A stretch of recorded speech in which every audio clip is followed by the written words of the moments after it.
एक युवक ने शादी के कुछ साल बाद पिता से कहा कि वह विदेश जाकर व्यापार करना चाहता है। पिता ने उसकी मंजूरी दे दी।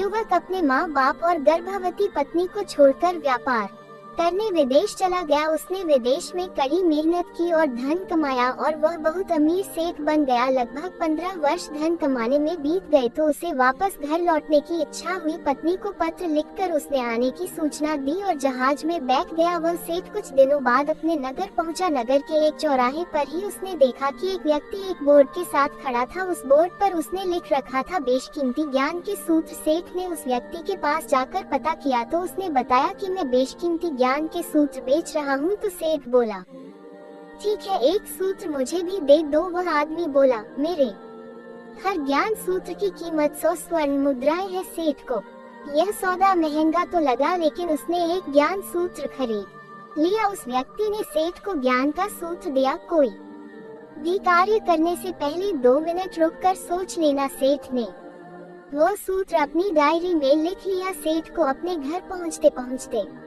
रात हो गई। सेठ ने सोचा, इतने सालों बाद लौटा हूँ तो क्यों ना सीधे पत्नी के पास पहुंचकर उसे सरप्राइज दूं। घर के चौकीदारों को इशारों से अंदर कुछ भी कहने से मना कर दिया और सीधे पत्नी के कमरे में गया। वहां का नजारा देखकर वह चौंक गया। उसने देखा कि उसकी पत्नी के साथ एक युवक सोया हुआ था। यह देखकर सेठ गुस्से से आग बबूला हो गया। वह सोचने लगा कि मैं परदेश में उसकी चिंता करता रहा और यह यहाँ अन्य पुरुष के साथ सो रही है। आज मैं इन दोनों को जिंदा नहीं छोड़ूंगा। वह गुस्से से अपनी तलवार निकालकर दोनों पर वार करने ही जा रहा था। इतने में उसे 100 स्वर्ण मुद्राओं के बदले जो ज्ञान सूत्र खरीदा था उसकी याद गई कि कुछ भी कार्य करने से पहले 2 मिनट सोच ले।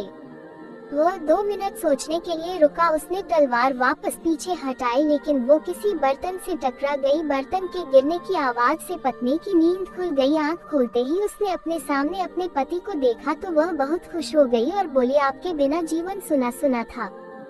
इंतजार में इतने वर्ष कैसे निकले यह मैं ही जानती हूँ।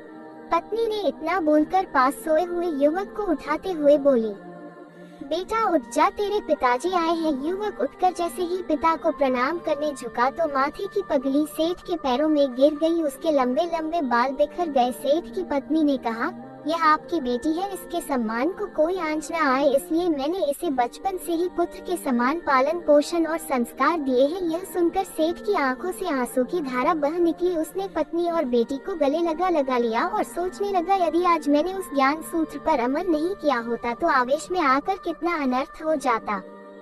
मेरे हाथों से मेरा ही निर्दोष परिवार खत्म हो जाता। दोस्तों, इस कहानी से यही शिक्षा मिलती है कि जल्दबाजी में आकर कोई निर्णय न लेवे, क्योंकि जब हम आवेश में होते हैं तो हमें अच्छे बुरे का ख्याल नहीं रहता है। इसलिए गुस्सा होने की स्थिति में कोई भी निर्णय न ले, कुछ देर रुके और दिमाग ठंडा होने दे और फिर सोचे कि क्या सही है क्या गलत है।